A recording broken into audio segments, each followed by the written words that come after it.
Now for our Sunday morning Q&A, and joining us this morning is Congressman Elijah Cummings. Nice to see you. It's good to be with you. All right, I want to start off. We had an historic inauguration in Maryland with Larry Hogan, and you have already applauded the fact that he included red line funding in the state budget. You think this bodes well for the future in your relationship with him? Yes, it does. I mean, I was very pleased to hear that. He basically set a place marker so that he could consider it even further. But the red line is so important. Senator McCulsky and our entire Maryland delegation has worked hard to get this done over the past 10 years. And now we stand to get, within this year, $100 million for the project, and then another $900 million over the course of the project. So we really need it. It'll spur economic development in our city. Our mayor is for it. Our business community is for it. And hopefully the governor will see fit to make sure that it happens. All right, I want to move on to, you have a big Democratic retreat this week in Philadelphia, Thursday and Friday. How much about that retreat is about what happens in Congress versus how much is about 2016 presidential politics? A lot of it will be about what happens in Congress.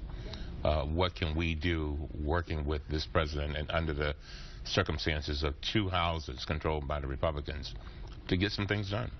And that's going to be difficult. We'll also be talking about 2016, which is very important to us. I mean, that reminds me of the president's speech the other night. The things he talked about were economic inequality, trying to make sure the middle class does better, get a better, bigger paychecks. So we'll be talking about a lot of those same things that the president talked about in his State of the Union.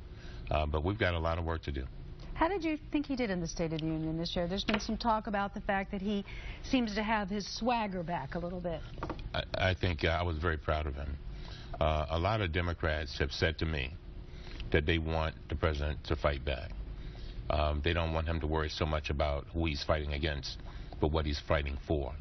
And we saw that, standing up for the middle class. There are a lot of people who are getting very upset with seeing the rich getting richer, and they're getting poorer. Their paychecks are literally going down. I look at the people in my office. Many of them have taken paychecks and have not gotten raises in several years. So that's the problem. And so, again, yeah, he's got his swagger back, and that's a good thing. Yeah, all right. I want to ask you also about these ISIS threats. Of course, we've been reporting this morning that it appears that another freelance journalist, this one from Japan, was beheaded. What does the U.S. need to do? We have got to use every force that we have to try to address this. Part of our problem is that the American people are war-weary, and they don't want to see troops on the ground. It may come to that at some point, though. We cannot have that kind of activity going on without addressing it in the most effective and efficient manner.